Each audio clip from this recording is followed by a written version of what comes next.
बीदर शहर के मंगलपेट क्षेत्र में रहे मेथोडिस्ट चर्च की वार्षिक महोत्सव 17 मई से 19 मई तक मनाया जा रहा है। इस मौके पर प्रतिदिन चर्च में विशेष प्रार्थना आदि की व्यवस्था की जा रही है। लोगों से बड़ी संख्या में भाग लेने की अपील की गई है। कैमरामैन पपुराज का कवरेज। ವಂದನೆಗಳನ್ನು ಸಲ್ಲಿಸುತ್ತೇನೆ ಮತ್ತು ಈ ವರ್ಷ 2020-24ನೇ ಸಾಲಿನ ಬೀದರ್ ಜಿಲ್ಲಾ ನಾರ್ತ್ ಮತ್ತು ಸೌತ್ ಕ್ರೈಸ್ತ ಜಾತ್ರೆಯು 17ರಿಂದ 19ರವರೆಗೆ ನೇಮಕಗೊಂಡು ಬಹಳ ಅದ್ದೂರಿಯಿಂದ ಆಚರಿಸಲು ನಾವು ಸಿದ್ಧರಾಗಿದ್ದೇವೆ ಮತ್ತು ದೇವರು ಮಾಡುವಂಥ ಎಲ್ಲ ಉಪಕಾರಗಳನ್ನು ನೆನೆಸಿಕೊಂಡು ನಾವು ದೇವರಿಗೆ ಕೊಂಡಾಡ್ತೇವೆ।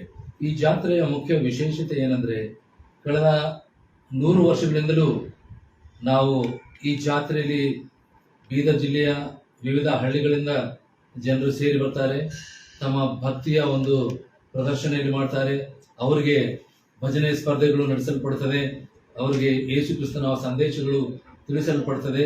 ಇದರ ಮುಖ್ಯ ಉದ್ದೇಶ ಏನೆಂದರೆ ನಮ್ಮ ಎಲ್ಲ ಕ್ರೈಸ್ತ ವಿಶ್ವಾಸಿಗಳು ಯೇಸು ಕ್ರಿಸ್ತನ ಭಯ ಭಕ್ತಿಯಲ್ಲಿ ಉತ್ತಮ ನಾಗರಿಕರಾಗಿ ಪ್ರೀತಿ ನಂಬಿಕೆ ವಿಶ್ವಾಸಗಳಿಂದ ಉತ್ತಮ ಪ್ರಜೆಗಳಾಗಿ ನಮ್ಮ ರಾಷ್ಟ್ರದಲ್ಲಿ ಜೀವಿಸುವಂತ ಈ ಒಂದು ಹಿನ್ನೆಲೆಯಲ್ಲಿ ಅವರಿಗೆ ಎಲ್ಲ ಬೋಧನೆಗಳನ್ನು ಮಾಡಲಾಗ್ತದೆ ಮತ್ತು ಈ ಜಾತ್ರೆಗೆ ಎಲ್ಲ ಹಳ್ಳಿ ಪಳ್ಳಿಗಳಿಂದ ಜನರು ಬಹಳ ಉತ್ಸಾಹದಿಂದ ವಿಜೃಂಭಣೆಯಿಂದ ಈ ಜಾತ್ರೆಯ ಮಹೋತ್ಸವದಲ್ಲಿ